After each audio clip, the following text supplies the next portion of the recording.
লখনৌর বিপক্ষে চেন্নাইয়ের ৮ উইকেটে হারের ম্যাচে ৪৩ রানে ১ উইকেট নেন মুস্তাফিজুর রহমান। ১৭৭ রানের লক্ষ্য খুব বেশি বড় না হলেও কমও নয়।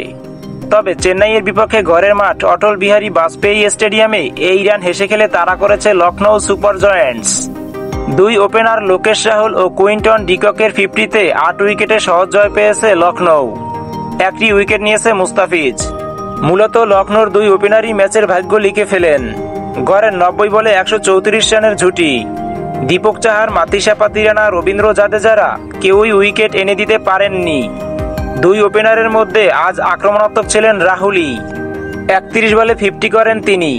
অন্যদিকে ডিকক 50 করেন ৪১ বলে। ইনিংসের ১৫তম ওভারে মুস্তাফিজ এসে ডিকককে আউট করলেও তা ম্যাচে কোনো প্রভাব ফেলেনি। ৩ নম্বরে ক্রিজে এসে ১২ বলে ২৩ রানের ইনিংস খেলে ম্যাচটি দ্রুতই শেষ করেন নিকোলাস পুরান। ৪ ওভার বল করে ৪৩ রান দিয়ে মুস্তাফিজ নিয়েছেন ১ উইকেট। ৫৩ বলে ৮২ রান করে ম্যাচ সেরা রাহুল। টানা ২ ম্যাচ হারের পরে জয়ের মুখ দেখল লখনৌ। এর আগে টসে হেরে ব্যাটিংয়ে নামা চেন্নাই সুপার কিংস শুরুতেই রাচিন রবীন্দ্রকে হারালেও শুরুটা ভালোই করে। চেন্নাইয়ের রানের চাকা সচল রাখেন অজিঙ্কা রাহানে। ৩ নম্বরে নেমে অধিনায়ক ঋতুরাজ গায়কোয়াড় ১৩ বলে ১৭ রান করেন। এরপর ব্যাটিং অর্ডারে প্রমোশন পেয়ে ৪ নম্বরে ক্রিজে আসেন রবীন্দ্র জাদেজা। রাহানে ও জাদেজা করেন ২৩ বলে ৩৫ রানের জুটি। ২৪ বলে ৩৬ রান করে আউট হন রাহানে। 50 পান জাদেজা। তবে চেন্নাইয়ের রান ১৭৬ পর্যন্ত পৌঁছায় শেষ ৪ ওভারে ৬২ রান তোলার কারণে।